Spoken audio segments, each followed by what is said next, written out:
ஓய் கிஷோர், உன்னை முதல் முறையா ஃபோர்டில் தான் பார்த்தேன். Same company. நல்லா ஃபன்னாக இருக்கிற ஃப்ரெண்ட்ஸ் குரூப்பாக இருந்தாலும் உன் கூட இருக்கிறப்போ மட்டும் ஏதோ ஒரு ஸ்பார்க் எப்போவுமே இருக்கும். நம்ம ரெண்டு பேருக்குமே நிறைய பிளேசஸ் போகிறது, புதுசாக ஃபுட்டை ட்ரை பண்ணுறதெல்லாம் ரொம்ப பிடிக்கும். அப்படிதான் எவ்ரி தேர்ஸ்டே ஒர்க்குக்கு அப்புறமா பாபா கோவில், ஈசிஆர், இஞ்சம்பாக்கம்லாம் போவோம். பட் யோசிச்சு பார்த்தா இட் வாஸ் அவர் பெஸ்டஸ்ட் மெமரிஸில். ஒன் ஃபைன் டே நம்ம ரெஸ்டாரண்ட்டில் சாப்பிட்டுட்டு இருக்கிறப்ப தான் I truly understood your love for me. எனக்காக எவ்வளோ எஃபோர்ட் எடுக்கிற, ஒவ்வொரு சின்ன சின்ன விஷயத்துலையும் எனக்காக யோசிச்சு பார்த்து பார்த்து பண்ணுறேன்னு அப்போவே புரிஞ்சுக்கிட்டேன். நம்ம பாண்ட் ரொம்பவே ஸ்ட்ராங் ஆச்சு. என் வீட்டில் எல்லார்ட்டையுமே நீ ரொம்ப close ஆகிட்ட.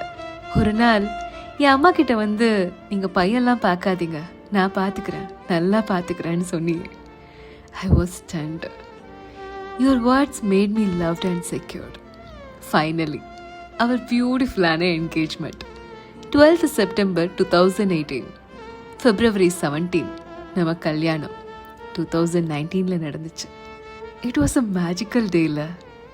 Seriously I am grateful to have you Kishore. அடுத்ததா நீ ஹையர் ஸ்டடீஸ்க்காக கனடா போயிட்ட. 9 months ஒன்று பிரிஞ்சு அந்த டேஸ்லாம் ஒரு மாதிரி பெயின்ஃபுல்லாக இருந்துச்சு.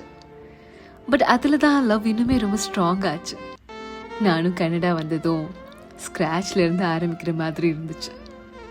எவ்வளோ ஸ்ட்ரகிள்ஸில், பட் அந்த ஸ்ட்ரகிள்ஸ் தான் நம்மளை ரொம்ப ஸ்ட்ராங் ஆக்குச்சு. Our family has grown beautifully. நம்ம ஃபர்ஸ்ட் பையன் May 19, 2022 நமக்கு கிடைச்ச வரம். அடுத்ததா இன்னொரு வரம் October 13, 2025 நம்மளோட செகண்ட் பையன். They both are our happiness. நம்ம குழந்தைங்களை பார்க்குறப்போ தான் நம்மளோட லைஃப்பில் எவ்வளோ தூரம் கடந்து வந்துட்டோன்னு தெரியுது. என்னதான் எவ்வளோ பெரிய சண்டை வந்தாலும் நம்ம ரெண்டு பேருமே என்றைக்குமே நம்மளை விட்டு கொடுத்ததே இல்லை. We always support each other, love each other. I am always so grateful for our journey. Love you so much. Happy anniversary.